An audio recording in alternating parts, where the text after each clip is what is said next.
ॐ असतो मा सद्गमय तमसो मा ज्योतिर्गमय मृत्योर्मामृतंगमय। ॐ शांति शांति शांति। सभी को सादर नमस्ते। देववाणी संस्कृतम यूट्यूब चैनल में आप सभी धर्म प्रेमी सज्जनों का हार्दिक अभिनंदन है। मित्रों, देववाणी संस्कृतम यूट्यूब चैनल मुख्य रूप से तो संस्कृत भाषा के प्रचार प्रसार के लिए कार्य करता है, परंतु जन सामान्य के लिए भी ज्ञानवर्धक विषय वस्तु को आपके समक्ष लाता रहता है। उपनिषद की कक्षाएं हैं, दर्शनों की कक्षाएं हैं, जहां आपको संस्कृत भाषा के जानने की आवश्यकता नहीं होती है, परंतु वैदिक सिद्धांतों की जानकारी आपको प्राप्त हो जाती है। जन सामान्य को ध्यान में रखते हुए एक हम ये श्रृंखला चलाने जा रहे हैं, ये बोध कथा। ये एक पुस्तक है, बोध कथा। इस पुस्तक के लेखक हैं महात्मा आनंद स्वामी। उनकी बहुत सारी पुस्तकें हैं, बहुत रोचक पुस्तकें हैं, ज्ञानवर्धक पुस्तकें हैं। ये पुस्तक कोई भी व्यक्ति कहीं से भी दुकान से प्राप्त कर सकता है, और देववाणी संस्कृतम यूट्यूब चैनल का जो व्हाट्सएप नंबर है उस पर भी संपर्क करके आप प्राप्त कर सकते हैं।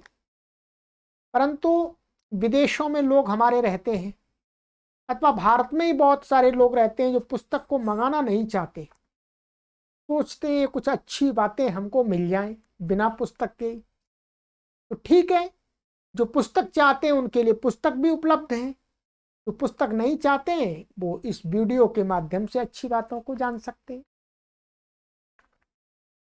आपसे मेरा आरंभ में ही निवेदन है कि यदि आपको ये बातें अच्छी लगती हैं तो आप अपने मित्रों को भी इन वीडियोज को शेयर करते रहें। बोध कथाएं, बोध माने हमें हमारे कर्तव्यों का ज्ञान कराने वाली कथाएं, ठीक है। तो इस श्रृंखला में मैं सबसे पहले आज आपके लिए कथा लेकर के उपस्थित हुआ हूं, पढ़ करके सुनाऊंगा, आपको ध्यान से सुनना है। समृद्धि का मूल मंत्र एकता और पुरुषार्थ। समृद्धि माने हम समृद्ध बनना चाहते हैं, और किसी भी क्षेत्र में, हर क्षेत्र में समृद्ध बनना चाहते हैं, तो उसका एक मूल मंत्र बताया है।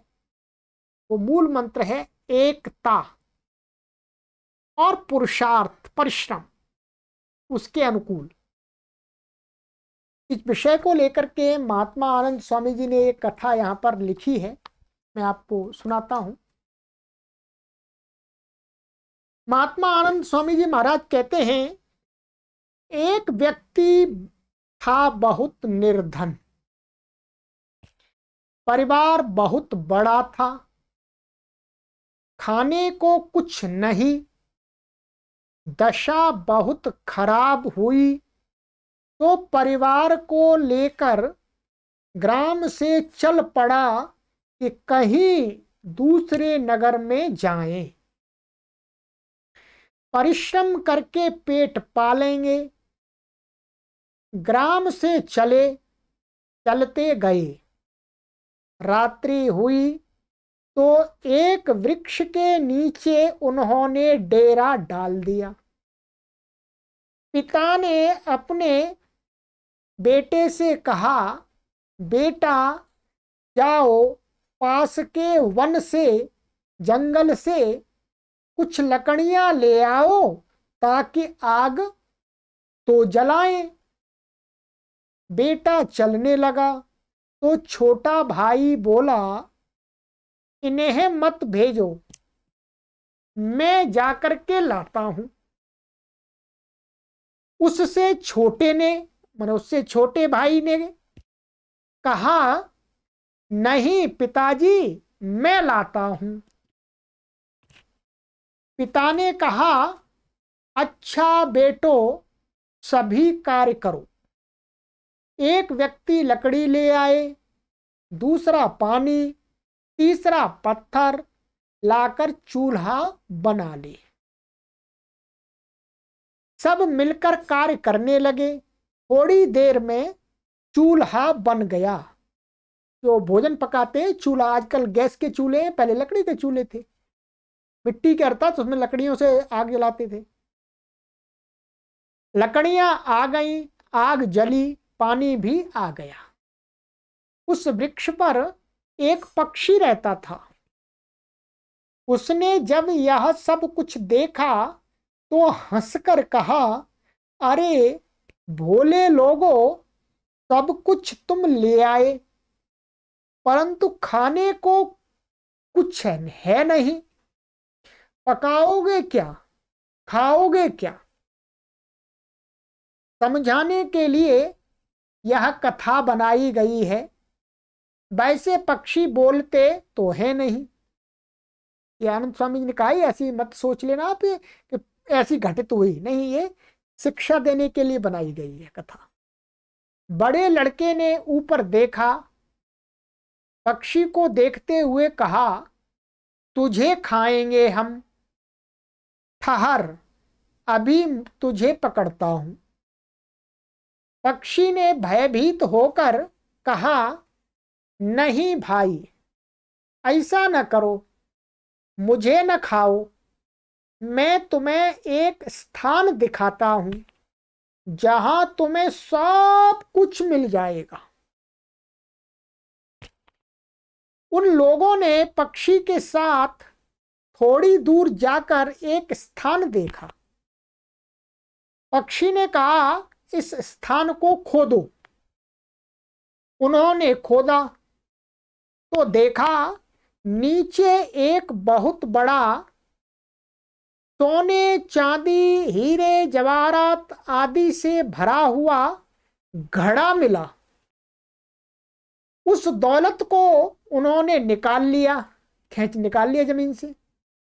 अब परिश्रम की आवश्यकता नहीं थी, इसलिए दूसरे दिन ग्राम में वापस आ गए।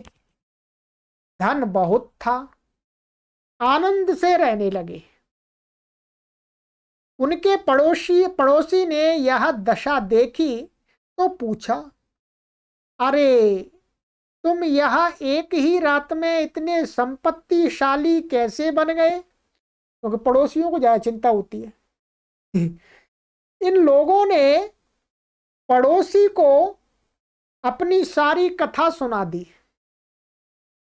उस वृक्ष की बात बता दी, पक्षी की बात बता दी कि भाई ये धन हमने ऐसे ऐसे मिला है, हमें एक पक्षी ने बताया है। पड़ोसी ने सोचा यह तो बहुत अच्छा उपाय है। वह भी अपने सारे परिवार को लेकर के ग्राम से चल पड़ा। रात्रि में उस वृक्ष के समीप पहुंचा, वहां डेरा डाल दिया। तो उसने अपने बड़े पुत्र से कहा, पुत्र जाओ थोड़ी लकड़ियां ले आओ। पुत्र ने क्रोध में आकर कहा, छोटे को क्यों नहीं भेजते? आप छोटे लड़के को क्यों नहीं भेजते, मुझे ही भेज रहे हैं? उसकी क्या टांगें टूट गई हैं? पिता ने छोटे को कहा। वह बोला, मैं तो थक गया हूं बहुत, मुझसे चला नहीं जाता। दूसरों को क्यों नहीं कहते? इनकी टांगों में तो पानी नहीं पड़ा। अर्थात इनकी टांगें तो टूट नहीं गई। पिता ने दूसरों से कहा, परंतु कोई नहीं गया। तंग आकर उसकी पत्नी ने कहा, अच्छा कोई नहीं जाता तो मैं ही जाती हूं। पति ने कहा, अरे तू कहाँ जाएगी, बैठी रह, कहीं हाथ पांव तोड़कर आ जाएगी।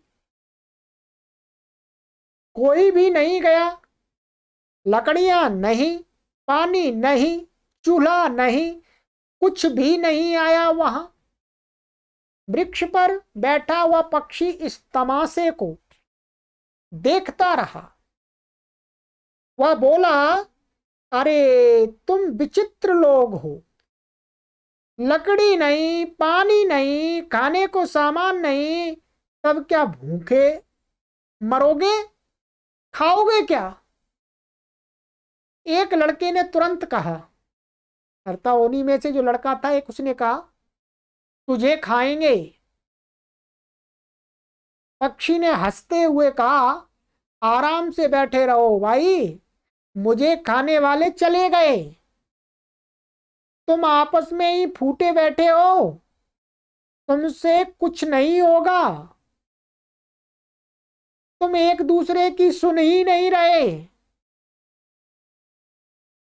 यह कहा और उड़ के चला गया। वह कहीं दूर किसी वृक्ष पर चला गया।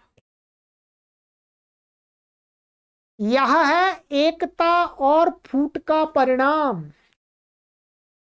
जो लोग मिलकर रहते हैं उन्हें निश्चित रूप से संपत्ति मिलती है, सुख मिलता है, और जो मिलकर नहीं रहते हैं उन्हें असफलता के अतिरिक्त कुछ भी नहीं मिलता। दोनों उदाहरण देकर के महात्मा आनंद स्वामी जी ने समझा दिया कि जो एकता के सूत्र में बंधे हुए होते हैं, आज्ञाओं का पालन करते हैं, वो लोग समृद्धि संपत्ति को प्राप्त कर लेते हैं। और जो एक दूसरे की सुनते ही नहीं, आपस में विपरीत बोलते हैं, फूट रहती है, वो कभी भी कुछ भी प्राप्त नहीं करते, मात्र और मात्र उन्हें असफलता प्राप्त होती है। कहते हैं आगे, एक दोहा कह रहे हैं, कहा गिरधर कबीराय, फूट जेहि के घर आई, हिरण्यकश्यप कंस गए, बलि रावण भाई। ये इसका दोहे का अर्थ है, कहा गिरधर कबीराय, माने जो कवि गिरधर है वो कहते हैं कि फूट जेह के घर में आई, जिनके घर में फूट आ गई, आपसी मतभेद पैदा हो गया। हिरण्यकश्यप माने हिरण्यकश्यप, कंस गए, बलि रावण भाई, और बलि भी मारा गया, रावण भी मारा गया।